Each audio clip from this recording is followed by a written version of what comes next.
최근에 어느 후배 목사님으로부터 이메일 한 통을 받았는데요. 이분은 이제 한 66년 전통을 가진 교회에 부임해서 아주 알차게 목회를 참 잘하고 있다는 그런 소문이 나 있는 목사님입니다. 저도 그런 소문을 얼핏 들었던 것 같은데, 이제 목사님이 메일을 보내왔는데 무슨 고민을 갖고 있는가 하면은 그 내용을 한번 들어보시기 바랍니다. 부임 이후 지난 2년을 돌아보면 그야말로 하나님의 은혜였습니다. 정말이지 매일 새벽마다 불쌍히 여겨달라고 떼쓰듯 기도했습니다. 감사하게도 2년 동안 예배의 갱신이 이루어졌고, 무엇보다 순장반과 다락방이 신설되어 소그룹을 통해 성도들 간의 따뜻한 코이노니아가 이루어지고 있습니다. 개인적으로 저는 예배와 소그룹 사역을 목회의 가장 중요한 토대로 생각하기에 이 부분에 가장 많은 영적 무게중심을 두었습니다. 이제 예배와 소그룹의 균형을 가지고 막 열심히 한 열매가 나타나고 있는 그런 상황이라는 겁니다. 그런데 그 부흥이 일어나고 성장이 이루어지고 있는 그 상황에서 이 담임 목사님의 고뇌를 한번 들어보십시오. 그런데 3년차 접어들었던 제 안에 빨간불이 켜졌음을 보게 되었습니다. 그 적신호는 제가 예배를 제 목회적 개인기로 목양을 시스템으로 하고 있는 것입니다. 심각한 것은 이렇게 해도 잘 되는 것처럼 보인다는 것입니다. 장로님들도 성도님들도 교회가 너무 잘 되어가고 있다고 말씀하십니다. 솔직히 이런 말을 들으면 기분이 좋아야 하는데 저는 오히려 두렵기만 합니다. 그래서 요즘은 다시 본질로, 다시 기본기로 돌아가야겠다는 절박함을 가지고 하루하루 영적인 발부둥을 치고 있습니다. 목회도 잘 되고 칭찬도 듣고 있는데 이분이 지금 뭘 고민하는지 좀 느낄 수 있지 않습니까? 그래서 제가 바로 이런 답을 보냈습니다. 목사님의 글을 읽으니 지금 저와 똑같은 고민을 하는 것 같아서 동병상련을 느낍니다. 겉보기에 교회는 부흥하고 성장하고 있는데 담임 목사가 왜 이런 고민과 고뇌를 해야 하는지 사람들은 잘 이해하지 못할 것입니다. 하지만 겉보기에 교회가 부흥하고 성장할수록 이런 영적인 목마름과 고뇌가 깊어지는 것은 정상이라 생각합니다. 목사님의 목마름과 영적 고뇌를 응원합니다. 응원하며 기도합니다.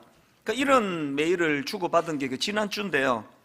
저는 이 목사님의 그 메일을 읽으면서 존 파이프 목사님이 쓴 하나님께 굶주린 삶, 이런 제목의 책이 있는데 그 책에 나오는 한 대목이 생각이 났습니다. 그 책 소제목 중에 이런 표현이 있습니다. 하나님의 가장 큰 적은 그분의 선물이다. 하나님의 가장 큰 적은 그분이 주시는 선물이다. 이게 뭔지 이해가 되시겠습니까? 그 부연 설명을 들어보면 좀 이해가 쉬울 텐데요. 그 내용을 한번 들어보십시오. 하나님을 향한 굶주림의 가장 큰 적은 독이 아니라 애플파이이다. 천국을 향한 우리의 욕구를 무디어지게 하는 것은 악인들의 잔치가 아니라 세상의 식탁에서 끝없이 주워 먹는 부스러기다. 성인용 비디오가 아니라 밤마다 황금시간대에 애청하는 시시한 볼거리들이다. 사탄이 저지를 수 있는 악이 많지만 예수님은 자신의 사랑의 잔치상에 오지 못하게 우리를 막는 것이 밭과 소와 아내라고 말씀하셨다. 누가복음 14장 내용을 피력한 것 같습니다. 하나님을 사랑하는 마음의 가장 큰 적은 그분의 원수가 아니라 그분의 선물이다. 가장 위험한 욕구 대상은 끔찍한 악이 아니라 이 땅의 평범한 낙이다. 그것이 하나님의 자리에 들어서면 우상 숭배가 잘 눈에 띄지도 않거니와 거의 구제불능이 된다. 이 존 파이프 목사님이 하나님의 가장 큰 적은 그분이 주시는 선물이다, 이렇게 말씀하시는 거하고, 지금 목회 현장에서 이 목사님이 막 열심히 해가지고 교회는 성장하고 있고 사람들로부터 칭찬은 듣고 있고 하는 이게 그분에게 왜 위기감이 돼야 되는가? 이 공통점이 뭐겠습니까? 하나님 주신 선물이 너무 달콤해가지고 그 달콤함에 젖어가지고 정작 그 선물을 주신 하나님에 대해서는 생각을 하지 못하게 만드는 그런 면에서 하나님의 선물이 오히려 우리에게 위험할 수 있다는 그런 내용 아니겠습니까? 그래서 저는 C.S. 루이스가 했다는 이 말이요, 우리의 최상의 소유는 곧 결핍이다. 이것 또한 같은 맥락 아니겠습니까? 왜 우리의 결핍이 우리 최상의 소요가 될까요? 내 결핍을 인식하는 그것으로 말미암아 하나님을 찾을 수 있고 그분에게 다가갈 수만 있다면 이 결핍이야말로 내게 축복이 될 수 있다는 것입니다. 오늘 우리가 살펴보려고 하는 요한복음 6장 말씀이 바로 이런 내용들을 다루고 있습니다. 요한복음 6장에 보면은 지금 우리가 잘 아는 오병이어 기적의 사건이요. 그 어린아이의 작은 도시락 하나를 가지고 남자 장정만 5,000명, 그러니까 거기 모인 여성과 아이들까지 다 포함하면은 10,000명이 넘는 사람들이 이 어린아이의 작은 도시락을 재료로 한 예수님의 기적을 맛보았다는 거 아니겠습니까? 남는 12광주리를 보면서 그 주님의 기적의 풍성함으로 막 그 현장 분위기가 막 후끈 달아오른 거 아니겠습니까? 얼마나 열기가 대단했는지 요한복음 6장 15절에 보니까 그러므로 예수께서 그들이 와서 자기를 억지로 붙들어 임금으로 삼으려는 줄 아시고, 현장 분위기가 느껴지시죠? 막 열광한 거예요. 이렇게 경제 문제를 해결할 수 있는 그런 분이라면 이 왕으로 삼아야 된다. 그래서 막 열기가 뜨겁게 달아오르는데 예수님은 정작 그들의 열기를 피해가지고 멀리 혼자서 기도하러 산으로 떠나가십니다. 그렇게 주님은 군중을 피해가지고 격리되기를 원하셨는데 그 다음날 일부 사람들이 그 수소문을 어떻게 했는지 예수님이 피하듯 가신 그곳으로 찾아간 거예요. 그렇게 찾아온 사람들에게 주님이 하시는 말씀이 정말 여러 가지 생각을 하게 하는 의미심장한 메시지입니다. 26절을 보십시오. 예수께서 대답하여 이르시되 내가 진실로 진실로 너희에게 이르노니 너희가 나를 찾는 것은 표적을 본 까닭이 아니요 떡을 먹고 배부른 까닭이로다. 포인트를 아시겠죠? 그러시면서 그들과 대화 중에 나온 말씀이 오늘 본문 35절입니다. 예수께서 이르시되 나는 생명의 떡이니 내게 오는 자는 결코 줄이지 아니할 터이요 나를 믿는 자는 영원히 목마르지 아니하리라. 지금 주님이 그 다음 날까지 막 주님을 찾아서 찾아온 사람들에게 주시는 포인트가 뭡니까? 그리고 이 구도가 지금 어떻게 지금 이루어지고 있는 겁니까? 너희가 나를 찾는 것은 표적을 본 까닭이 아니요 떡을 먹고 배부른 까닭이라. 그리고 나는 생명의 떡이다. 이런 말씀들이 지금 뭘 강조하고 싶은 겁니까? 왜 그 목사님은 그렇게 모든 목회자들이 꿈에도 소원하는 교회가 부흥하고 성장하고 사람들로부터 목회 잘한다는 평가를 받는 그게 왜 자기에게 이게 위기라는 생각을 하게 하는 겁니까? 이 다 맥을 잇는 그 하나가 있는 거 아닙니까? 목회를 너무 잘하는 것조차 그것 때문에 주님을 생각하는 일이 약화된다면 그건 재앙이 될 수 있다는 거거든요. 하나님의 가장 큰 적은 그분의 선물이다. 오늘 여기에 이 말씀이 필요한 분이 여러분 계세요. 저는 지난 연말부터 마음에 큰 부담을 갖고 있었습니다. 그 목사님이 목회하시는 교회와 마찬가지로 분당 우리 교회도 겉으로 보기에 아무 문제가 없는 교회예요. 뭐 누구도 우리 교회 지금 문제다, 이거 위기다 그렇게 와가지고 막 그냥 이런 문제로 가지고 문제를 삼고 따지는 분이 아무도 안 계세요. 순풍에 돛단 듯 교회는 그냥 편안하게 흘러가고 있습니다. 그런데 왜 담임 목사인 제가 작년 12월 중순부터 계속 마음에 두려움과 부담이 찾아왔는지 아시겠습니까? 겉보기에 아무 문제가 없는 것 같은 이게 사실은 진짜 문제가 될 수 있는 거예요. 그래서 제가 이런 위기감을 가지고 연말부터 전체 교역자들과 더불어 이 문제를, 아픔을 여러 번 나누었고요. 그래서 저는 이제 기억하시겠지만 올해 첫 주 설교 자체가 너희 몸에서 장신구를 떼어버려라 그렇게 선포를 한 이후로 오늘에 이르기까지, 그리고 다음 주, 그 다음 주, 3월 둘째 주까지 계속 그 12월 중순에 위기감에서 시작한 말씀들이 지금 계속 준비가 되고 있거든요. 뭔 문제가 있길래 그 담임 목사는 그 위기감을 가지고 뭐 장신구를 떼라 뭐 이렇게 설교하면서 계속 강조하느냐. 제가 가진 위기감은 아무런 문제가 없는 그게 문제라는 거예요. 그 다락방 한번 생각해 보십시오. 혹시 여러분 다락방이 막 너무 순탄해가지고 막 나눔도 많습니다. 근데 그 나눔이라는 게 주로 뭐, 이야, 이번에도 나 오병이어의 기적을 또 맛보았다. 하나님이 얼마나 내게 놀라운 선물을 주셨는지 모른다. 이 오병이어의 기적의 떡을 먹으니까 막 살아날 것 같다. 예수님 어디 간지 수소문해서 우리도 그 이튿날 주님을 찾아간 사람들처럼 주님을 따라가서 또 다른 선물을 달라 그러자, 다락방이 혹시 이런 것들로만 난무한다면 그게 진짜 위기거든요.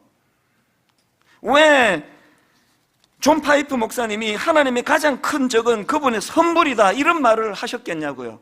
왜 제가 아무런 문제가 없어 보이는 그게 진짜 문제라는 이야기를 할까요? 오병이어의 떡이 너무 갈망이 되고 그 떡을 받아 먹는 기쁨이 너무 큰 나머지 그 떡을 주신 주님 생각은 별로 하지 않는, 이게 가장 큰 문제 아닙니까? 분당 우리 교회가 갖고 있는 위기가 있다면 저는 바로 이 문제로 생각합니다. 지난 한 해 다락방에서 나누었던 대화들을 한번 쭉 반추해서 돌아보십시오. 무슨 이야기들을 주로 많이 하셨습니까? 오병이어의 그 떡을 얻어먹게 됐다는 걸 많이 나누셨습니까? 그것을 가능하게 하신 주님에 대한 사랑과 그 주님에 대한 감격에 대한 이야기가 많았습니까? 심지어는 다락방에서 막 은혜 많이 받아가지고 나누는 이야기는 뭐 골프 치는 이야기, 어디다가 뭐 땅 투자를 했더니 뭐 그 땅이 올라가지고 막 그러면 기분 좋은 이야기, 뭐 우리 아들 이번에 뭐 점수를 몇 점 받은 이야기, 이런 것들로만 충만하다면요, 그게 바로 위기인 거예요. 그게 바로 예수님이 그 다락방 현장을 보면서 그 이튿날까지 주님을 따라 나온 겉보기에 엄청나게 성의가 있어 보이는 그 사람들을 향해 가지고 주님이 하셨던 말씀, 너희들이 여기까지 나를 따라온 거는 표적을 본 까닭이 아니요 떡을 먹고 배부른 까닭이라. 그러니까 이런 데 대해서 저는 위기감이 찾아온 거예요. 그 떡 보고 배부른 것 때문에 나 찾아왔다 그러시면서 35절에서 예수께서 이르시되 나는 생명의 떡이니 내게 오는 자는 결코 줄이지 아니할 터이요 나를 믿는 자는 영원히 목마르지 아니하리라. 주님의 그 애쓰심이 느껴지잖아요. 온통 그 주님이 만들어주신 떡에만 관심이 가 있는 그들의 시선을 주님 자신에게로 되돌리려고 애쓰시는 그 모습이요. 여기 나오는 나는 생명의 떡이니라는 이 번역은요, 그 잘된 번역이 아니에요. 번역은 그 문화와 정황과 상황에 따라 번역해야 되는데, 우리에게 떡은 이거 간식 아닙니까? 간식. 지금 여기 떡으로 번역된 아르토스라는 이 단어는요, 빵 혹은 음식이라는 뜻이에요. 빵은 그들에게 주식이거든요, 주식. 그래서 이걸 제대로 잘 번역을 하기 위해서는 나는 생명의 떡이다 이렇게 번역하면 안 되고, 나는 생명의 음식이다, 나는 생명의 밥이다. 그렇게 우리 밥이 주식이니까요. 제가 그 다이어트를 하면서 뼈저리게 느낀 게, 이 밥이라는 게 이게 생각보다 진짜 이게 영향을 많이 미치더라고요. 그 탄수화물을 너무 과하게 먹었다 판단해서 이제 식사량도 줄이고 채소 위주로 먹고 탄수화물을 확 줄이고 그랬더니 막 부작용이 막 바로 나타나더라고요. 그 막 자꾸 두통도 오고 막 설교 준비도 안 되고 심지어는 집중도 안 돼요. 그 음식이라는 게 진짜 중요하더라고요. 막 그날 그시마다 공급해야 되는 그것들이 조금만 결핍이 되니까 막 몸에 막 금방 나죠. 막 금방 피곤하고, 그것도 그 기간에 막 신경질이 얼마나 늘었는지 몰라요. 막 계속 짜증도 나고, 그 신경질 나고 그렇더라고요. 그게 음식의 공급이 약해지면 그렇게 된다는 거예요. 그 예수님이 지금 나는 생명의 밥이다라고 말씀하시거든요. 지금 예수님께서 나는 생명의 밥이니 내게 오는 자는 결코 줄이지 아니할 터이다라고 말씀하실 때 주님의 포인트가 뭡니까? 니들이 매일 밥을 먹어야 호흡하는 데 지장이 없는 것처럼, 매일 밥을 먹어야 삶이 유지가 되는 것처럼, 예수 그리스도와의 매일의 일상의 교제를 통해서만이 네 영혼이 제대로 살아갈 수 있다, 그 이야기를 하는 거거든요. 그 이야기를 이 맥락에서 왜 하시냐고요?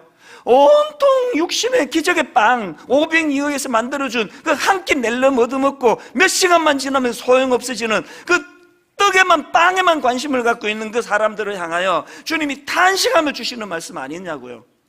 이게 딱 오늘 우리가 들어야 되는 탄식 아닙니까? 영혼의 목마름을 느껴보고 계세요? 지난주 말씀드렸잖아요. 그 사막을 횡단하다가 보면은 막 너무 건조하고 너무 뜨거우니까 막 땀이 막 비 오듯 흘러야 되는데 바로바로 말라버리니까 느끼지 못하는 거. 그게 지금 사실은 수분이 엄청나게 필요한데도 불구하고 그걸 인식하지 못하는 거. 이게 딱 우리의 상태 아닙니까? 지난 연말에 이게 두려워진 거예요. 교회 가면 빵이 너무 많이 공급이 되니까. 그럼 뭐 내가 보니까 뭐 여러분이 좀 헷갈려요. 이게 믿음이 좋은 건지 성격이 좋은 건지 원래부터 뭐 교양 있는 사람이 모인 건지. 그래서 저는 막 무식하고 막 교양도 없고 막 낄 때는 안 낄 때는 막 헛소리 잘하고 막 그런 분들이 난 더 좋아요. 그래야 이 뭐 변화가 되면은 변하는 게 표가 나죠. 믿음 하나도 없을 때부터 이렇게 교양을 가지고 예의를 갖추고 있으니까 이게 뭐 변했는지 안 변했는지 처음부터 그랬으니까. 나도 지금 무슨 소리 하는지 정확하게 하면서도 뭔 소리인지 모르겠는데 우리의 포인트가 뭔지 아시겠죠? 왜 여러분 그 하나님의 선물이 우리에게 독보다 더 나쁠 수 있다고 하는지. 그래서 저는 지난 연말에 이런 두려움을 가지고 기도하다가 떠올린 게 금식.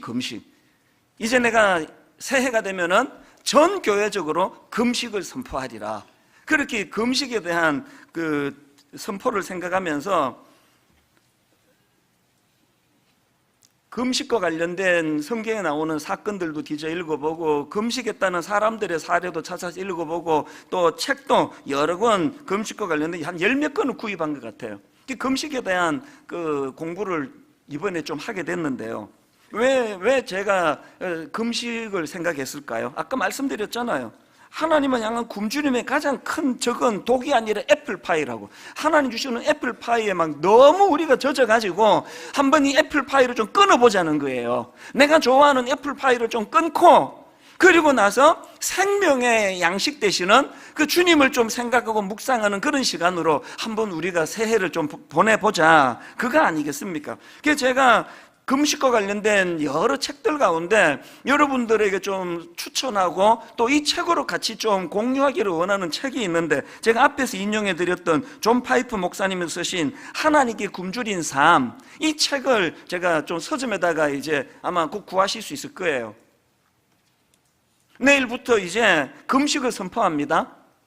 한 끼 내지 두 끼 하나님 앞에 금식하면서 그리고 이 책을 같이 읽으면서 이 금식의 의미가 뭔지를 좀 되새기면서 그렇게 두 주를 보내자는 거예요. 저는 좀 뭐 모범을 보인다 그럴까 그러는 의미에서 저는 지난주부터 금식을 시작했거든요. 그리고 지난 월요일 날 하려고 해서 그런 게 아니라 어쩌다 보니까 3끼를 금식을 했습니다. 3끼 가까이를 금식을 했는데요.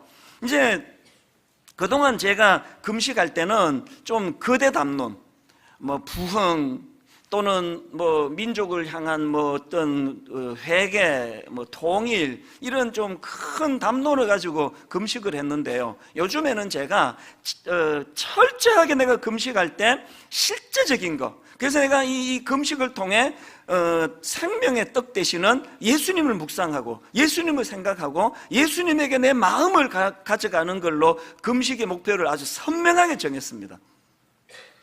지난 월요일 날 한 3끼를 이제 금식을 하니까요. 이제 몸에서도 신호가 오고 또 막 그 배고픔이 느껴지니까요. 그 배고픔이 느껴질 때마다 안간힘을 썼습니다. 생명의 떡 되신 주님, 제가 이제 이 금식을 통해서 주님을 호흡하고 싶고 주님과 더 가까이 교제하고 싶고 주님으로 더불어서 만족할 수 있는 그런 목회자가 되기를 원합니다. 주님 생각을 많이 하기를 원합니다. 지난 월요일과 화요일에 걸쳐서 너무너무 좋은 시간을, 행복한 시간을 가졌거든요. 이제 전 교회적으로 이제 이것을 제가 선포하기를 원한다는 거예요. 배고픔을 느낄 때마다 생명의 떡 대신 예수님을 묵상하자. 내게 허기가 느껴질 때마다 내가 좋아하는 애플파이를 끊고 배고픔이 느껴질 때마다 영적으로 떡 되신다고 하시는 예수님을 많이 묵상하는 시간을 가지자. 맥스 루카도가 쓴 예수님처럼이라는 책이 있는데요. 이 책에 몇 가지 그 주님을 묵상하는 것과 관련한 지침이 있는데요. 첫 번째로 어떤 지침이 있느냐? 아침에 잠에서 깰 때 하나님을 생각하라. 여러분, 하루를 맞이하기 전에 하나님을 먼저 맞이하는 삶이 뭔지를 아세요, 혹시? 아침에 눈이 떠져가지고 침대에서 나오기 전에 먼저 그분의 임재를 갈망하는 마음을 가지고 하루를 시작한다는 게 뭔지 혹시 아세요? 아침에 잠에서 깰 때 하나님을 생각하라. 신문을 펼쳐들기 전에 먼저 하나님을 묵상하는 게 뭘 의미하는지 경험하고 계세요? 그런가 하면은 두 번째로 지침이 뭐냐? 말없이 바라는 중에 하나님을 생각하라. 하나님과의 그 침묵의 시간을 통해서 그분을 묵상하라는 거예요. 저는요, 신혼부부가 아이고 요새 깨가 쏟아져요, 좋아 죽겠어요 막 그러면서 그냥 그냥 입이 찢어지는 사람들을 보면서 그 하나도 안 부러워요. 그 누가 안 해봤나? 그거 다 해봤지. 그 신혼 때 세상에 그 피곤한 게 그거 신혼부부 아닙니까? 맨날 사랑해요 확인해야 되고 확인받아야 되고. 저는 신혼보다도요 한 20몇 년 결혼 생활은 지금이 우리 부부는 전성기예요. 훨씬 좋습니다. 그런 거 요구하지도 않고 할 필요도 없고 우리는 그저 침묵으로 집에서도 대화도 별로 안 해요. 저녁에 각자 이쪽에서 성경 보고 저쪽에서 경건서적 읽고 그렇게 하는데요. 왜 이게 중요한지 아십니까? 이 침묵의 사랑이라는 게 진짜 깊은 사랑이에요. 우리 부부가 그냥 애틋하게 사랑 고백을 그냥 세 마디마다 한 마디씩 하고 어디 여행 다니고 그런 게 일절하지 않아도요. 왜 지금이 더 신혼보다 좋은지 아세요? 오랜 거의 30년 가까운 세월이 지나면서 우리는 같은 곳을 바라본다는 한 방향을 향해서 한 목표를 향해 가고 있다는 동지의식이 있어요.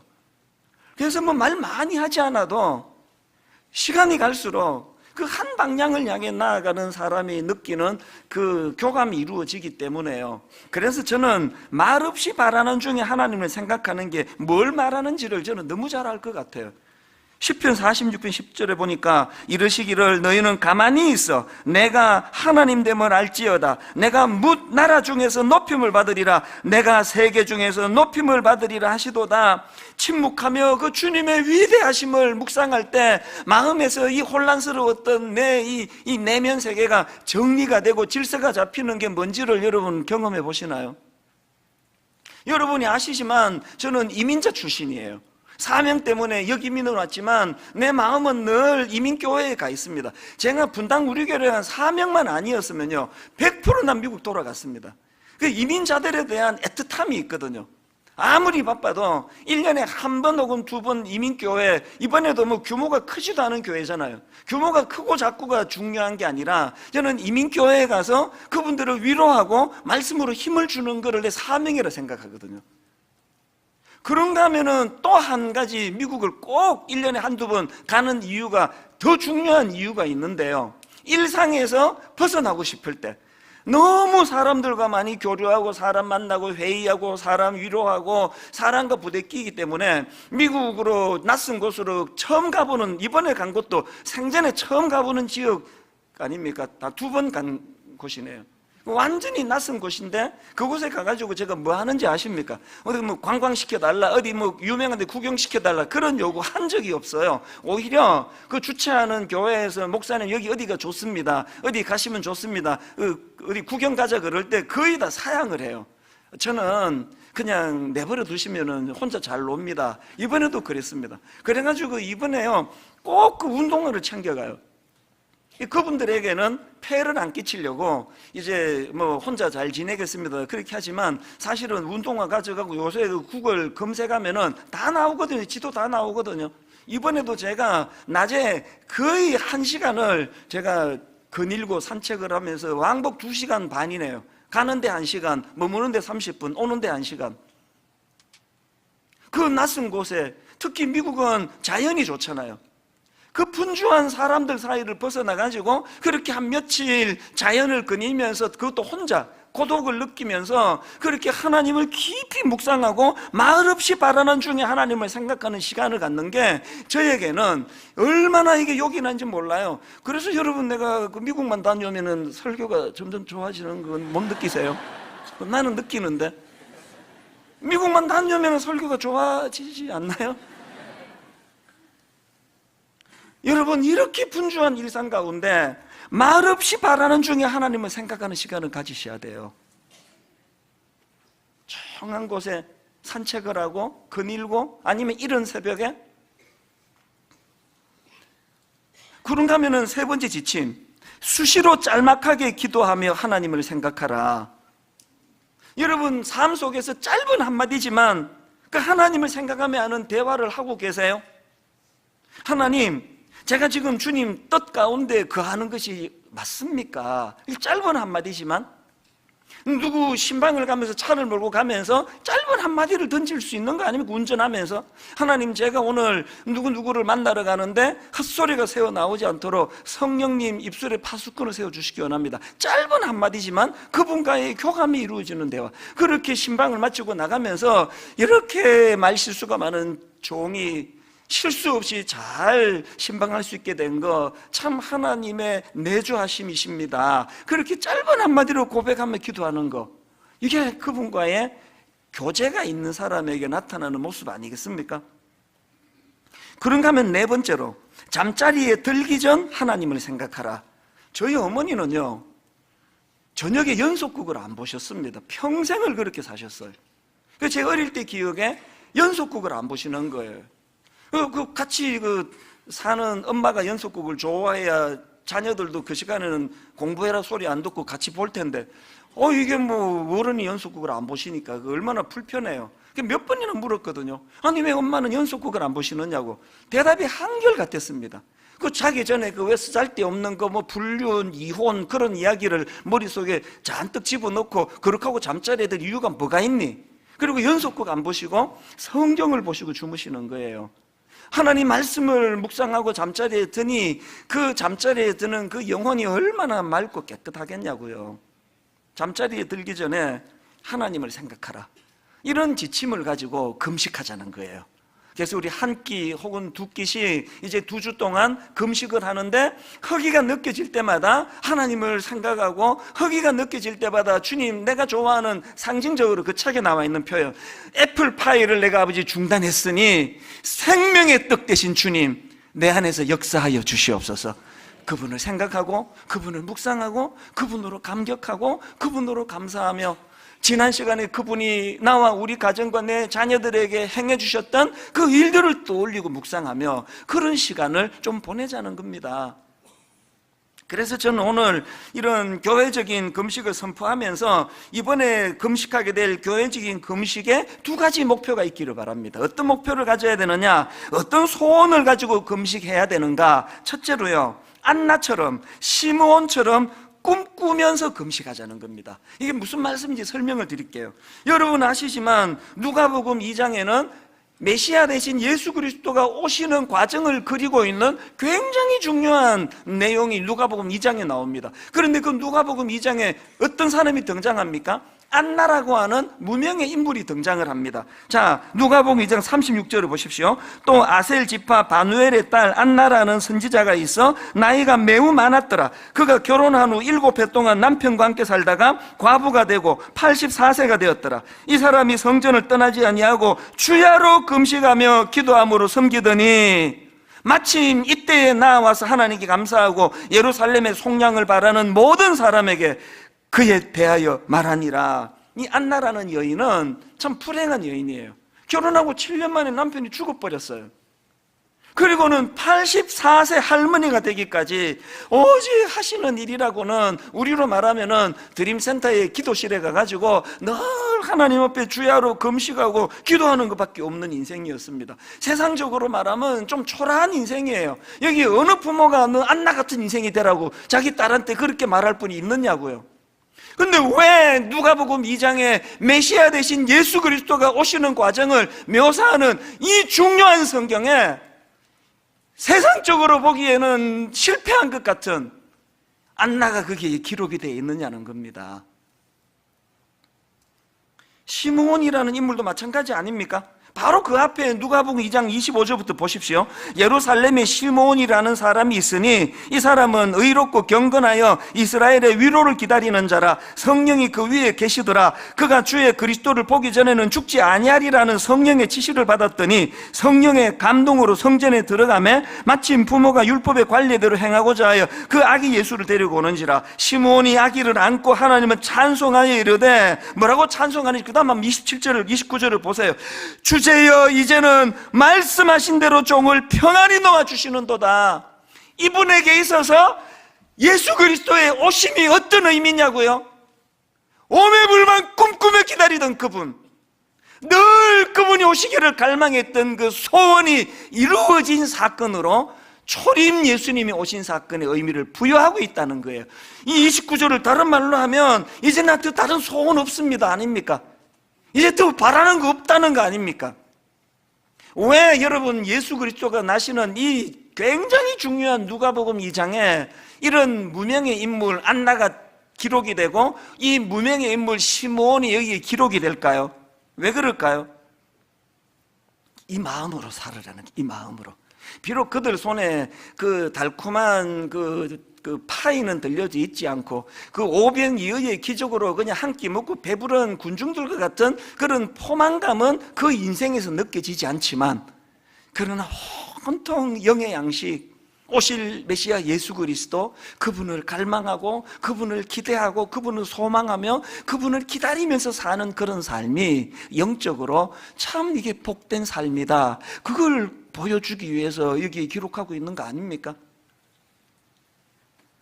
이번 금식을 통해서 저와 여러분이 잠시 내가 좋아하는 그 미국 분이 쓴 글이니까 이제 애플파이, 미국 사람들이 좋아하는 음식을 그렇게 묘사했지만 뭐 우리 식으로 말하면 내가 너무너무 매력적으로 느끼는 그 무엇을 잠깐 내려놓고 그 자리에 예수 그리스도를 생각하자는 거예요.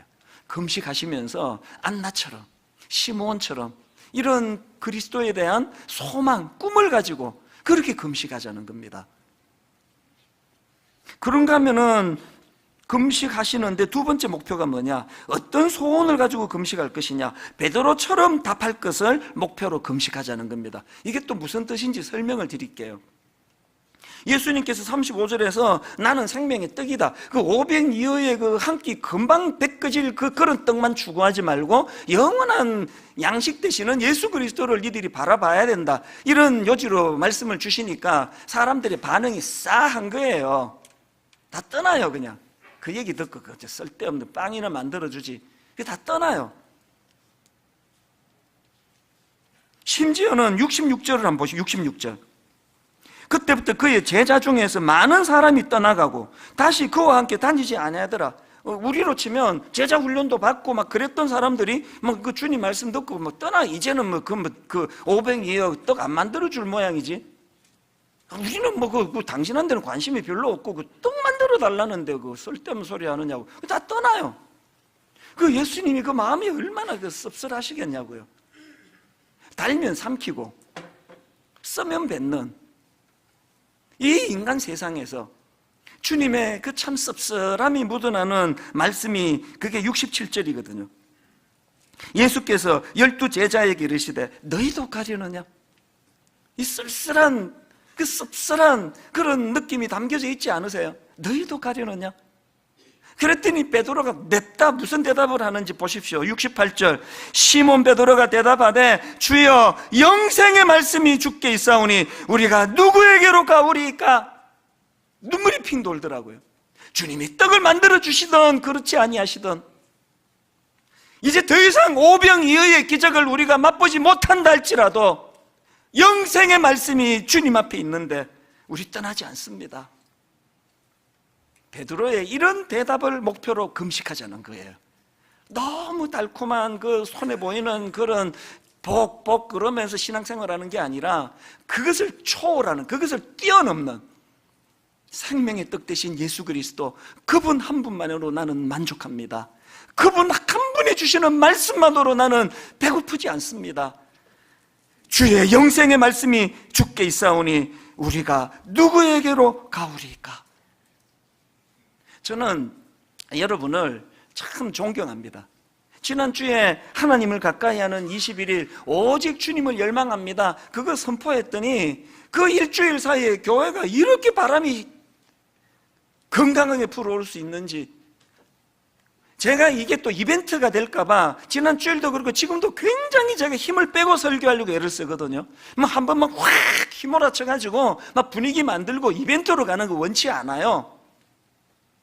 그래서 제가 이 21일, 하나님을 가까이 하는 21일, 토미 텐이 그 명언을 인용해 드렸잖아요. 하나님은 굶주리고 갈급한 자들을 찾고 계신다, 그렇게 선포했더니 바로 그 다음날 새벽 기도가 그냥 막 부엉이 일어나는데 막 보조의자를 깔아야 될 만큼 사람들이 모여들고, 그리고 또 그날 저녁에 있었던 요한복음 가지고 큐티 세미나를 했는데 저 큰 701호실이 거의 찰 만큼 막 수많은 성도들이 큐티에 대하여 목이 말라 모여들고, 그런가 하면은 지난 주 중에 있었던 중보기도 세미나에 평상시보다 막 훨씬 많은 분들이 기도에 대해 갈급해 목말라 모여들고, 심지어는 주일학교인 꼬맹이들조차도 하나님 앞에서 하나님을 가까이 하는 21일 집에서 이런 일들을 하고 있다는 이야기를 들으면서 얼마나 마음이 감사했는지 몰라요.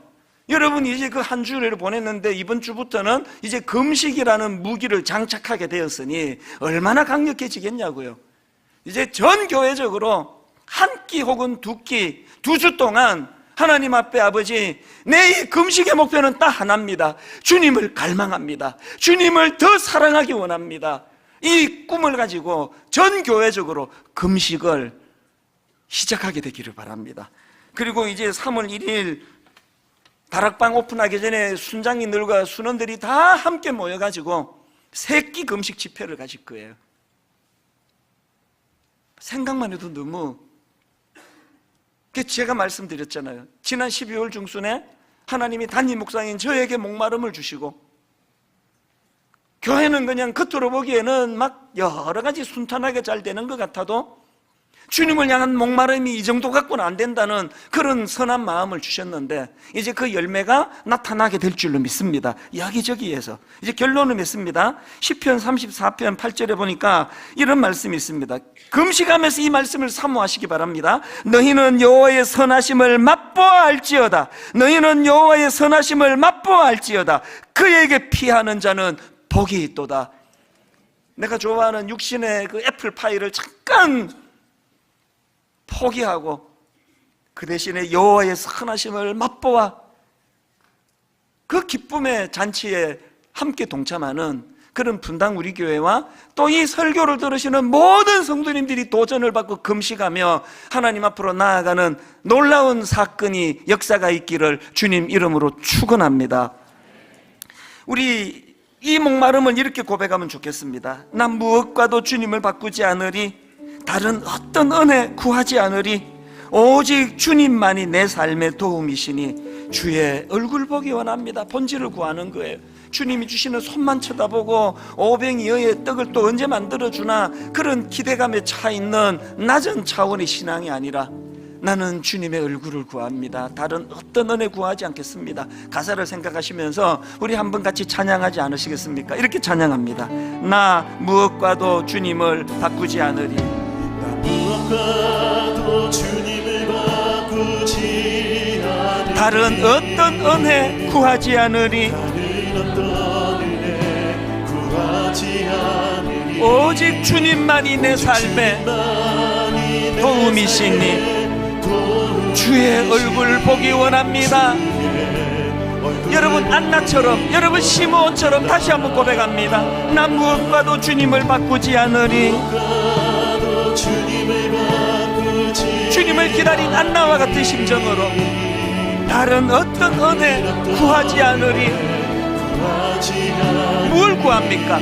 오직 주님만이 내 삶의 도움이시니 주의 얼굴 보기 원합니다. 주님 사랑해요.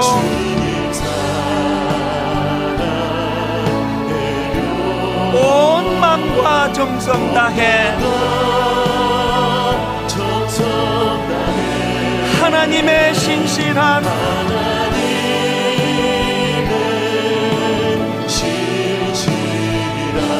친구 되기 원합니다. 주님 사랑해요.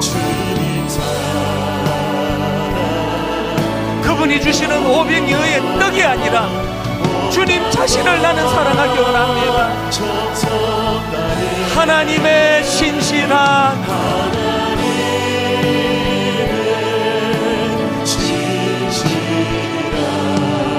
친구 되기 원합니다.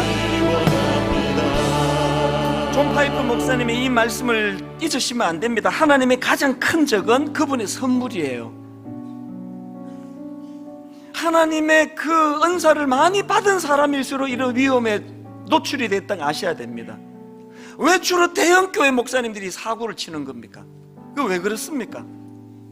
하나님의 선물이 아무리 매력적이고 아무리 달콤해도 거기에 정신이 팔려가지고 생명의 떡 대신 그 일을 가능하게 하신 주님을 잊어버리면 그건 재앙이 되는 거 아니겠습니까?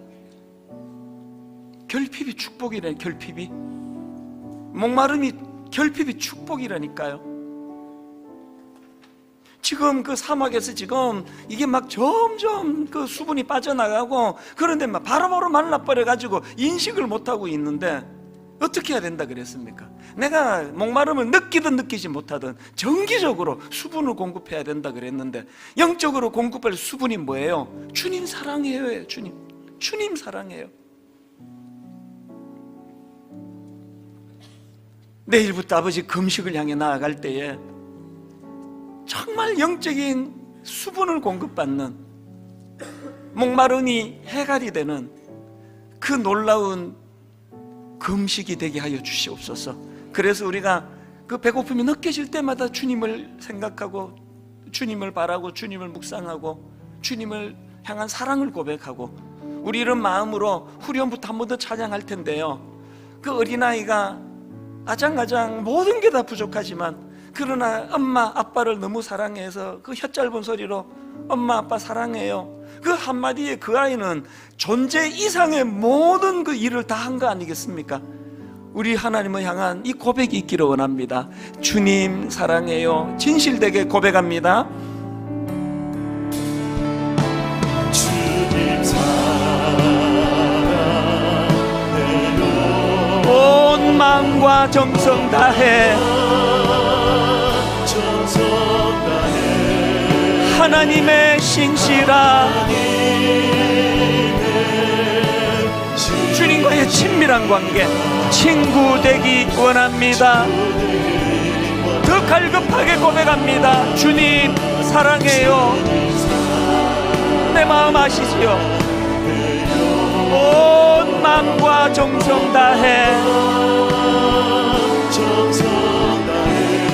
하나님의 신실한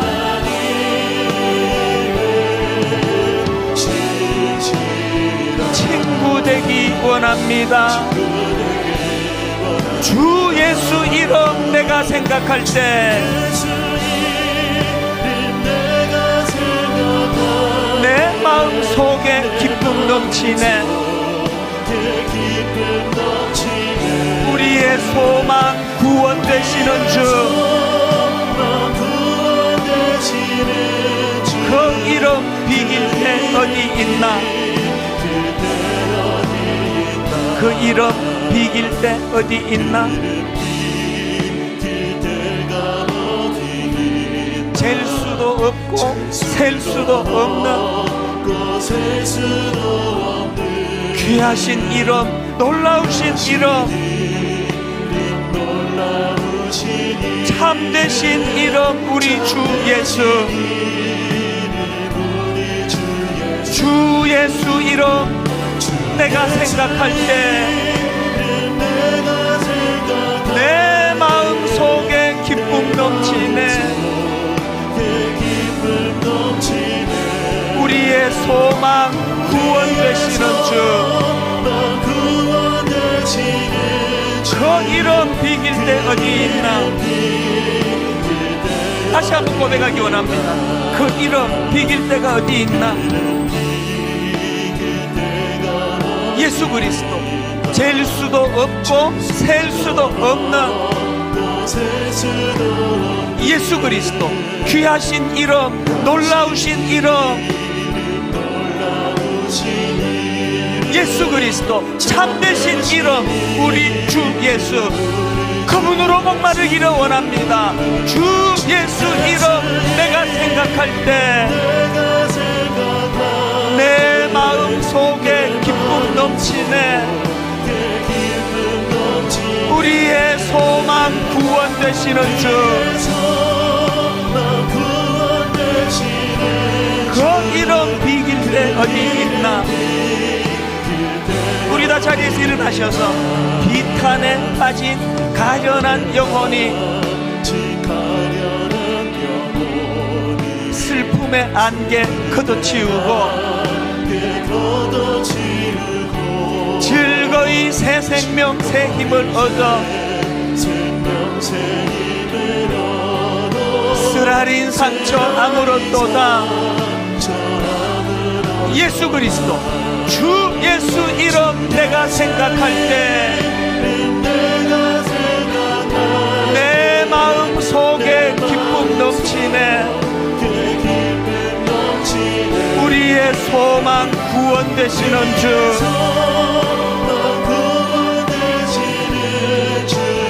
그 이름 비길 때 어디 있나. 여러분, 언제부턴가 우리 마음에 기쁨이 사라져 버렸잖아요. 여러분, 언제부턴가 내 인생이 정말 이 안개 속같이, 이 도대체 어떻게 돼가는 거야 이게. 비탄에 빠진 가련한 영혼이 슬픔의 안개 걷어치우고 즐거이 새 생명 새 힘을 얻어 쓰라린 상처 아물었도다. 여러분, 주님 만들어주신 오병이어의 기적의 빵 한 끼 배는 채우지만 이런 능력이 없습니다. 생명의 떡 대신 그분을 마음에 모시고, 아버지 주님이 내 인생의 소망이 되십니다 선포하며, 비탄에 빠진 가련한 영혼이 슬픔의 안개 걷어치우고 즐거이 새 생명 새 힘을 얻어 쓰라린 상처 아물어지기를 원합니다. 아버지, 이 금식 기간 동안 이 놀라운 역사가 주님으로부터 아버지 경험되어지기를 원합니다. 이 소원을 가지고 금식을 하나님 앞에 결단하며 우리 통성으로 같이 기도하시겠습니다. 살아계신 하나님 아버지, 하나님의 은혜를 이 시간 사모하고 소원하며 갈망하며 주님 앞에 기도하기를 원합니다. 우리 손에 들려있는 오병이어 기적의 떡이 아버지 우리를 주님을 소망하게 하는 마음을 희석시키게 된다면 그 주님의 선물이 오히려 우리에게 재앙이 될 수 있어서 오병이어의 기적을 맛보게 하신 것은 그 일을 통하여 그것을 가능하게 하신 주님을 바라보라는 그 의미로 아버지 깊은 뜻을 우리가 받아들이기를 원합니다.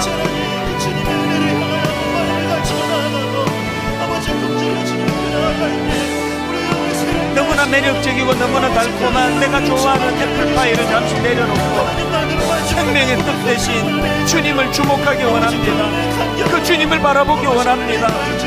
그 주님에게로 우리의 시선이 옮아가기를 원합니다. 옮겨가기를 원합니다.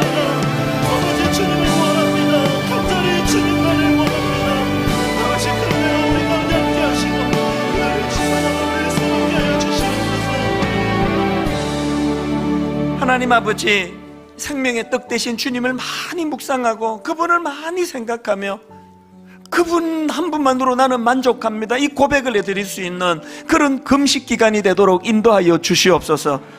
아침에 잠에서 깰 때 하루를 맞이하기 전에 하나님을 먼저 맞이하는 삶이 얼마나 복된가를 맛보고 경험하는 이 기간이 되도록 은혜 주시옵소서. 말없이 바라보는 중에 너희는 가만히 있어 내가 하나님됨을 알지어다. 주님의 높고 위대하심으로 이 벅차오르는 감격을 가지고 그렇게 하루를 시작하고 그렇게 하루를 마무리하는 은혜의 삶을 맛보게 하여 주시옵소서.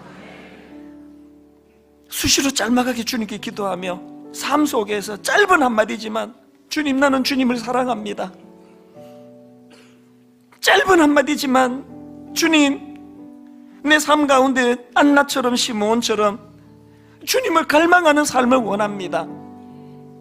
하루 일과를 마치고 잠자리에 들기 전에 연속극 드라마 내용이 머리에 꽉 차 침대로 가는 인생이 아니라 오늘 이 하루 동안 주님과 함께 교제하며 주님과 더불어 함께 내주하시는 그분 손잡고 살아가는 삶이 얼마나 윤택하고 얼마나 행복했는지를 생각하며 그렇게 하루를 마감할 수 있는 그 은혜의 길로 저희들을 인도하여 주시옵소서.